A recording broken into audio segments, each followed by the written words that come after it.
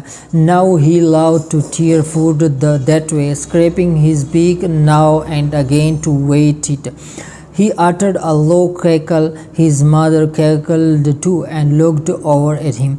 وہ اس طرح کھانے کو پھاڑنا کتنا پسند کرتا تھا، اپنی چونچ کرچ کر اسے چھیلنے کرتا تھا۔ اس نے دھیمی آواز میں کہا،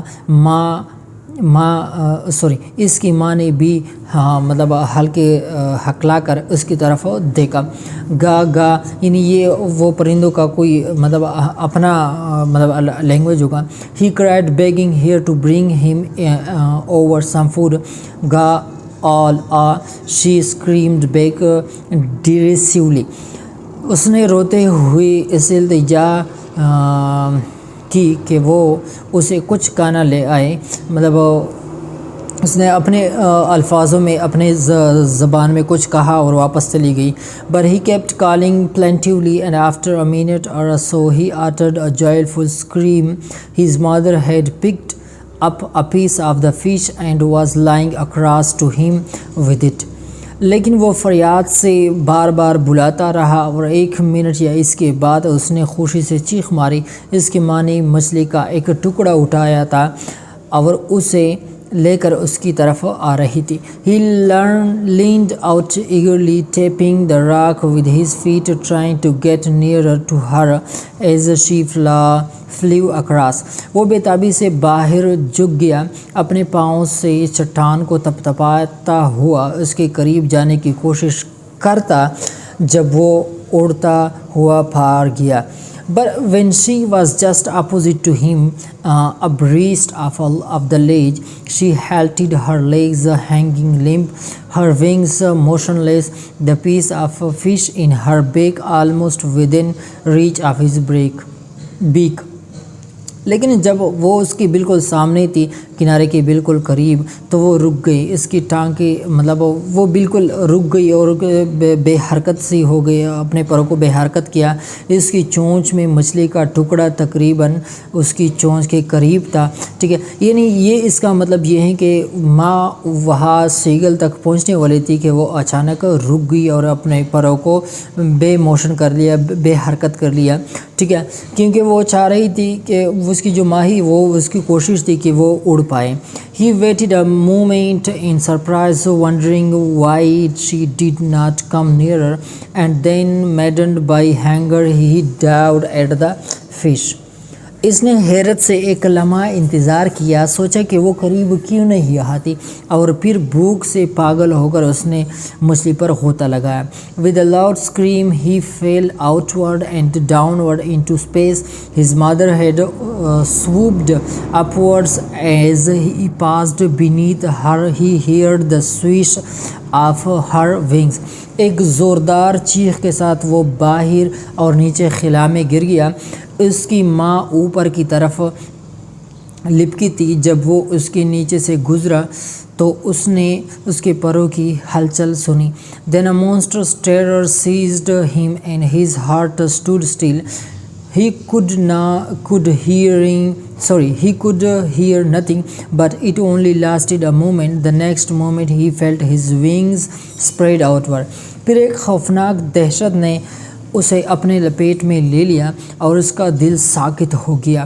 یعنی وہ کس طرح انکانشیس، جب بندے کو کچھ پتہ نہیں چل رہا، وہ کچھ نہیں سن سکتا تھا، لیکن یہ صرف ایک لمحہ جاری رہا۔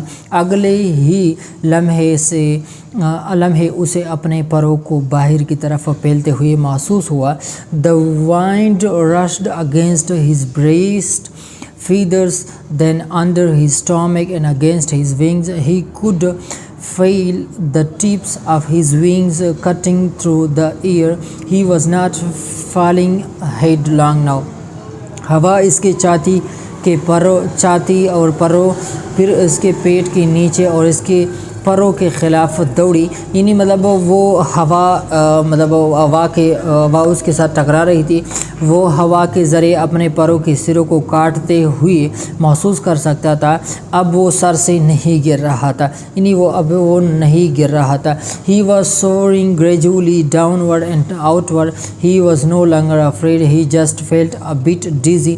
Then he flapped his wings once and he soared upward. وہ دھیرے دھیرے نیچے اور باہر کی طرف بڑھ رہا تھا۔ اسے اب کوئی ڈر نہیں تھا، اسے بس تھوڑا چکر آنے لگا۔ پھر اس نے ایک بار اپنے پروں کو پڑپڑا دیا اور وہ اوپر کی طرف بڑھ گیا۔ He uttered a joyous scream and flapped them again. He soared higher. He raised his breast and banged against the wing. گاگا وہ نے اپنی زبان میں کچھ بتا رہا تھا۔ اس نے خوش بری چیخ ماری اور انہیں پھر سے پڑا دیا اور اوپر چڑھ گیا۔ اس نے اپنی چھاتی اٹھائی اور ہوا کے ساتھ جھک گیا۔ پھر وہ اپنے الفاظ میں کوئی سانگ وغیرہ شاید وہ گاتا تھا۔ His mother swooped past him, her wings making a loud noise. He answered her with another scream. Then his father flew over him screaming. اس کی ماں اس کے پاس سے جھپٹ پڑی، اس کے پروں نے زوردار آواز نکالی۔ اس نے ایک اور چیخ کے ساتھ اسے جواب دیا۔ تب اس کا باپ چیختا ہوا اس کے اوپر سے اڑ گیا۔ Then he saw his two brothers and his sister flying around him, curveting and banking and soaring and diving. Then he completely forgot that he had not always been able to fly, and commenced himself to dive and soar and curvet, striking shrilly. پھر اس نے اپنے دو بھائیوں اور بہنوں کو اپنے ارد گرد اڑتے ہوئے دیکھا، مڑے ہوئے اور کنارے لگاتے ہوئے اور چڑھتے ہوئے اور غوطہ خوری کرتے ہوئے۔ پھر وہ پوری طرح بھول گیا کہ وہ ہمیشہ اڑنے کے قابل نہیں رہا تھا، ٹھیک ہے، اور خود کو غوطہ لگانا شروع کر دیا اور بلندی میں آواز چیختا چلا گیا۔ He was near the sea now, flying straight over it, facing straight out over the ocean. He saw a vast green sea beneath him with little ridges moving over it, and he turned his proud amusedly. وہ اب سمندر کے قریب تھا، سیدھا اس کے اوپر اڑ رہا تھا، سیدھا باہر کا رخ سمندر کے اوپر تھا۔ اس نے اپنے نیچے ایک وسیع سا سبز سمندر دیکھا جس کے اوپر چھوٹی چھوٹی چیونٹیاں چل رہی تھی، اور اس نے اپنی چونچ ایک طرف موڑ دیا اور ہنسی خوشی بانگ دی، یعنی ہنسی وہ اڑ رہا تھا۔ And around him his family was screaming, praising him, and their beaks were offering him scraps of dogfish. He has made his first flight. اور اس کے ارد گرد اس کے گھر والے چیخ رہے تھے، اس کی تعریف کر رہے تھے، اور ان کی چونچے اسے ڈاگ فش کے ٹکڑے پیش کر رہی تھی۔ اس نے اپنی پہلی پرواز کی۔ اب دیکھنے کے لیے بہت بہت شکریہ۔ See you in next video.